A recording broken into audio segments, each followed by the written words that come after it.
OBC विद्यार्थ्यांना 100% शिष्यवृत्ती मिळाली पाहिजे।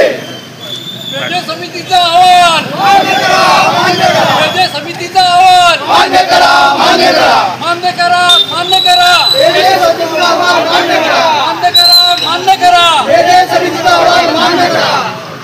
ओबीसी एकजुटीचा येस हो, ओबीसी एकजुटीचा येस हो, ओबीसी एकजुटीचा येस हो, कुणबी समाजोन्नती संघाचा येस हो, कुणबी समाजोन्नती संघाचा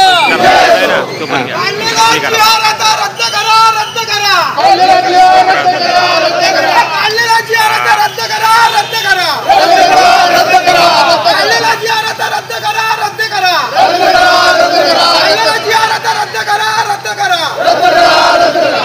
या शासनाचं करायचं काय खाली डोका वर ठेवा, या शासनाचं करायचं काय खाली डोका वर ठेवा, या शासनाचं करायचं काय खाली डोका वर ठेवा। कोकणात सांस्कृतिक केंद्र निर्माण झालंच पाहिजे। ओबीसी एकजुटीचा, येस हो, ओबीसी एकजुटीचा। येस हो, जाती दाखला असो, उत्पन्न दाखला असो, मार्कुल असो, या ठिकाणी नात्रे साहेब आहेत, उद्योग आहेत, अशी बरीचशी सर्व तालुक्यातली मंडळी या ठिकाणी येऊन काम करते। आणि हे सर्व करत असताना दहशतीखाली, कारण एका बेदखलकुलांच्या संदर्भातला जो विषय आहे, त्या बेदखलकुलांच्या संदर्भात गावात 70 गावात कोण करायला तयार नाही, कारण यांच्या हातात ग्रामपंचायत, यांच्या हातात पंचायत समिती, जिल्हा परिषद, साधा ग्रामपंचायत ठराव देऊ शकत नाहीत। लोक एखादा विविध सोसायटीचा एखादा चेअरमन असेल, तो ठराव देऊ शकत नाही। अशा पद्धतीनं दहशत निर्माण करून जी आज जरांग्याच्या माध्यमातून जी दहशत पुऱ्या महाराष्ट्रामध्ये चाललेली आहे, तशी या कोकणातला असणारा हा विशिष्ट उच्चवर्णीय जो स्वतःला समजतो, त्यांनी या ठिकाणी दहशत निर्माण करून ठेवला आहे। आणि या गावातल्या तळागाळातल्या कुणबी समाजाचे प्रश्न तशाच्या तशात दाबून ठेवलेले आहेत।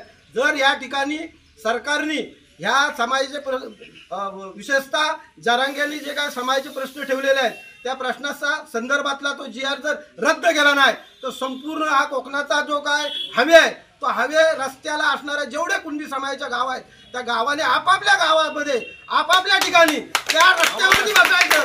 कारण आत्ताच आमच्या अध्यक्षांनी सांगितल्याप्रमाणे की आपल्याकडे पैसा नाही, आर्थिकदृष्ट्या आपण कमकुवत आहोत, परंतु मी एवढंच सांगू शकतो की जर समजा कोंडमारा असेल, सावर्डा असेल, कामता असेल, कुठला प्रशासन काय करणार, कुणाला उचलणार, कुठं अटक करणार, आपल्या गावाला न खर्च करता त्या रस्त्यावरती आपला गाव जरी बसला त्या ठिकाणी तरी भरपूर काय होईल, हे सर्वांनी आपल्या ध्यानात ठेवावं।